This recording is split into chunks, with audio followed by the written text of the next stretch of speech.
അള്ളാഹ് ഏറ്റവും നന്ദി ചെയ്യുന്നവനായിട്ടുണ്ടാവും. എത്രത്തോളം അള്ളാഹുവിനോട് കടമപ്പെട്ട് അവന്റെ വിധിവിലക്കുകൾ അനുസരിക്കാൻ വേണ്ടി കഠിനാധ്വാനം ചെയ്യുന്നോ അതിന് മാത്രം അള്ളാഹു നമ്മളിലേക്ക് അടുക്കും. കുദ്സിയായ ഹദീസിൽ പറഞ്ഞല്ലോ, അള്ളാഹുവിലേക്ക് നമ്മളൊരു ചാണെടുത്താൽ അള്ളാഹു ഒരു മുഴമെടുക്കും, നമ്മളൊരു മുഴമെടുത്താൽ അള്ളാഹു ഒരു നാളെടുക്കും, നടന്നെടുത്താൽ അള്ളാഹു ഓടിയെടുക്കും എന്ന് പറഞ്ഞതിന്റെ അർത്ഥം എന്താ? അള്ളാഹിനെ എങ്ങനെയാണോ നമ്മൾ പരിഗണിക്കുന്നത് കാണേണ്ടത് അതുപോലെയാണ് അള്ളാഹ് കാണുന്നത്. ഞാൻ എന്റെ സൗകര്യം പോലെ വരാ പഠിച്ചോനെ എപ്പോഴെങ്കിലും ചെയ്താൽ മതിയല്ലോ എന്ന് പറഞ്ഞ് ചെല്ലുമ്പോൾ അതിനനുസരിച്ച് എന്നിട്ടും ഇങ്ങനെയൊക്കെ ആയിട്ടും ഇങ്ങനെ പരീക്ഷിക്കുകയാണല്ലോ എന്ന് പറയാനേ നമുക്ക് നേരം ഉണ്ടാവുള്ളൂ. അതിൽ നിന്നൊന്നും മാറ്റം ഉണ്ടാവുക. അള്ളാഹുവിന്റെ മാർഗത്തിൽ നമ്മൾ അള്ളാഹ് തെരഞ്ഞെടുത്തത് ഏറ്റവും നല്ല സുന്ദരമായ ഒരു തെരഞ്ഞെടുപ്പാണ്. നാളെ സ്വർഗത്തിലേക്ക് ഉന്നതമായ പദവിയിലേക്ക് പോകേണ്ടവരാണ്. അതിനുള്ള എല്ലാ സൗഭാഗ്യം നമുക്ക് തന്നിട്ടുണ്ട്. ചോദ്യം ചെയ്യപ്പെടുന്ന ഒരുപാട് അനുഗ്രഹങ്ങൾ നമ്മുടെ കൂടെയുണ്ട്. ഇൻഷാ അല്ലാഹ് മറ്റൊരു സമയം നമുക്ക് ചർച്ച ചെയ്യാവുന്നതാണ്. ആദർശ രംഗത്ത് ലാ ഇലാഹ ഇല്ലല്ലാഹ് മുഹമ്മദുർ റസൂലുള്ളാഹ്, ഇതാണ് യഥാർത്ഥത്തിൽ ഒരു മനുഷ്യന്റെ ആഖിറവും ദുനിയാവും നന്നാക്കുന്നതും അവിടെ സമാധാനവും സ്വസ്ഥതയും ഉണ്ടാക്കുന്നതും. അത് രണ്ടും ലാ ഇലാഹ ഇല്ലല്ലാഹ് മുഹമ്മദുർ റസൂലുള്ളാഹി നമ്മുടെ ജീവിതത്തിൽ ഇല്ലെങ്കിൽ ഒരുപക്ഷെ ഇവിടെ ചെറിയ സമാധാനമൊക്കെ ചിലപ്പോൾ കിട്ടിയത് വരും. ആഖിറത്തിനെ സംബന്ധിച്ചിടത്തോളം ഒരു കാരണവശാലും ഒരു രക്ഷയില്ല. വലഖദ് ഊഹിയ ഇലൈക വഇലൽ ലദീന മിൻ ഖബ്ലിക ലഇൻ അശ്റക്ത ലയഹ്ബതന്ന അമലുക. അല്ലാഹ് പറയാണ് റസൂലുള്ളാഹി സ്വല്ലല്ലാഹു അലൈഹി വസല്ലം തങ്ങളെ വിളിച്ചിട്ട്, ഞാൻ നിനക്ക് വഹി അറിയിച്ചിട്ടുണ്ട്. വഇലൽ ലദീന മിൻ ഖബ്ലിക, നിന്റെ മുമ്പ് ഞാൻ പറഞ്ഞയച്ച എല്ലാ പ്രവാചകന്മാർക്കും വഹി അറിയിച്ചിട്ടുണ്ട്. എന്ത്? ലഇൻ അശ്റക്ത ലയഹ്ബതന്ന അമലുക, നീയാണ് ശിർക്ക് ചെയ്യുന്നുണ്ടെങ്കിൽ പോലും നിന്റെ അമല് നഷ്ടപ്പെട്ടു പോകും. വലതകൂനന്ന മിനൽ ഖാസിരീൻ, നഷ്ടക്കാരുടെ കൂട്ടത്തിൽ നീയും വരും. പ്രവാചകനോടാ പറയുന്നത്. അപ്പം ആരും ഇതിൽ ഇതല്ല ഒഴിവല്ല. അള്ളാഹുവിന്റെ പ്രവാചകന്മാരോട് പോലും അള്ളാഹു പറഞ്ഞതിന്റെ ഗൗരവം അത്ര വലുതാണ്. അള്ളാഹു വിശ്വാസികളായ സമൂഹത്തിൽ നിന്ന് പ്രതീക്ഷിക്കുന്നത് പൂർണ്ണമായ സമർപ്പണമാണ്. അതാണ് ഇസ്ലാം. എല്ലാം സമർപ്പിക്കുന്നവൻ. നമ്മൾ ചെയ്യുന്ന ത്യാഗത്തിന്റെ തോതനുസരിച്ച് നമുക്ക് അമലുകളിലുള്ള പുണ്യം കിട്ടും. ഇവിടെ ഇപ്പം ഓരോ അമലുകളെ കുറിച്ചും പ്രവാചകൻ പരാമർശിക്കുമ്പോഴും ഒരു അമല് 100 ഇരട്ടി എന്ന് പറയല്ല ചെയ്യാം. അതിനേക്കാൾ അഫ്ളലും മിൻ അവിടെ 1000 റക്അത്തിനേക്കാൾ പുണ്യമാണ്, അവിടത്തേക്കാൾ 100 ഇരട്ടി പുണ്യമാണ്. അപ്പം 70 ഇരട്ടി 70,000 പ്രതിഫലം തരും. അള്ളാഹു ഉദ്ദേശിച്ചവർക്ക് അള്ളാഹു ഏറ്റി കൊടുക്കും. എവിടെ അഞ്ച് വെക്കണില്ല, ഇത്രേ തരുള്ളൂ എന്ന് പറയുന്നില്ല. ഒന്നിന് 10 പുണ്യം എന്തായാലും കിട്ടും. ആ 10ന്റെ മേപ്പെട്ട് പോണതൊക്കെ നമ്മളുടെ ത്യാഗവും പരിശ്രമവും കഷ്ടപ്പാടും അനുസരിച്ച് അള്ളാഹു ഇങ്ങനെ തരികയാണ്. നമ്മുടെ മനസ്സിന്റെ ശുദ്ധി അള്ളാഹുമായിട്ടുള്ള ബന്ധവും എങ്ങനെയെന്ന് ആലോചിച്ചിട്ട് മാത്രമാണ് അതിങ്ങനെ കൂട്ടി തന്നുകൊണ്ടിരിക്കുന്നത്. അപ്പോ നമ്മൾ ഇവിടെ നിസ്കരിച്ചാലും അറബിന്റെ ഉള്ളിൽ പോയി നിസ്കരിച്ചാലും വഴിയിൽ നിസ്കരിക്കേണ്ടി വന്നാലൊക്കെ വ്യത്യസ്തമായ തെർത്തീബിലായിരിക്കും അള്ളാഹു തരിക.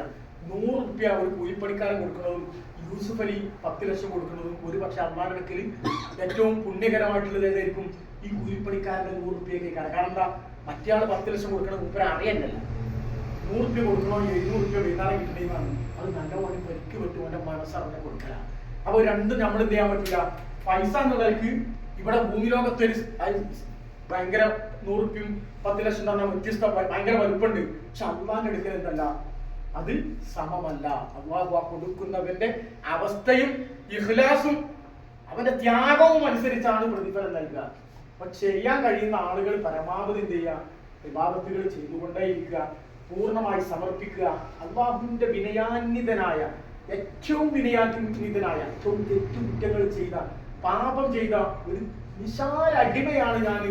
അത് പൊറുപ്പിക്കാൻ വേണ്ടിയിട്ടും അത് സമർപ്പിക്കാനാണ് ഞാൻ കഅബയുടെ മുമ്പിൽ വന്നത് എന്നുള്ള കൃത്യമായ ബോധം ഉണ്ടാവുക. അജർലോസ് മുത്താനോ ഇറാഖുഹെ കയറാനോ അല്ല ഞാൻ വന്നത്, ഇതിന്റെ പാപം പൊറുപ്പിക്കാനാണെന്നുള്ള നല്ല ബോധത്തോടു കൂടി നമ്മൾ പ്രവർത്തിക്കുക. അള്ളാഹു അതിനുള്ള ആരോഗ്യവും ആഫിയത്തും ഒക്കെ അള്ളാഹു നമുക്ക് പ്രദാനം ചെയ്യുമാറാകട്ടെ. യാത്രയുമായി ബന്ധപ്പെട്ട് 2 സംഗതികൾ സൂചിപ്പിക്കാണ്ട്.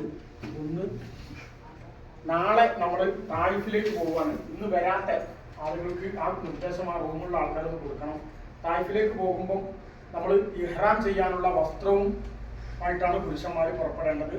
തായിഫിൽ നിന്ന് ഉംറ നിർവഹിക്കുന്ന ആളുകൾ അതിൽ പോകുന്നതിന്റെ മുമ്പ് ഉംറയുമായി ബന്ധപ്പെട്ട സുന്നത്ത് കർമ്മങ്ങളൊക്കെ ഇവിടുന്ന് നിർവഹിച്ച് കുളിച്ചിട്ട് വേണം നമ്മൾ തായിഫിലേക്ക് പുറപ്പെടാൻ.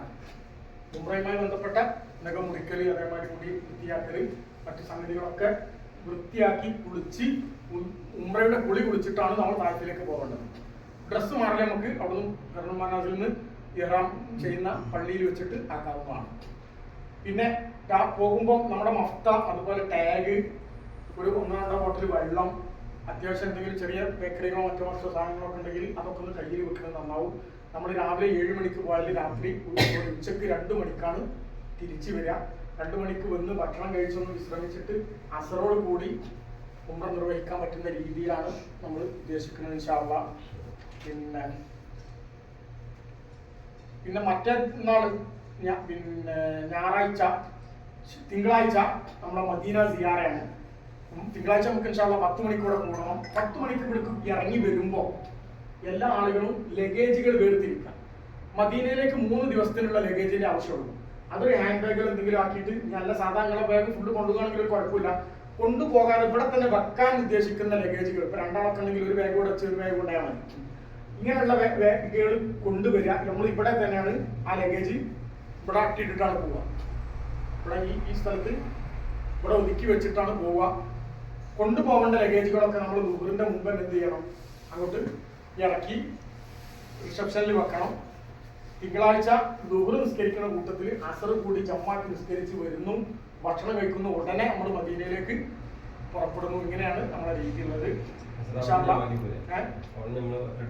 അങ്ങനെ അസർ ജമാഅത്ത് പോവുക. 2 രീതിയാണ് പണ്ഡിതന്മാരുടെ വിശദീകരണത്തിലുള്ളത്.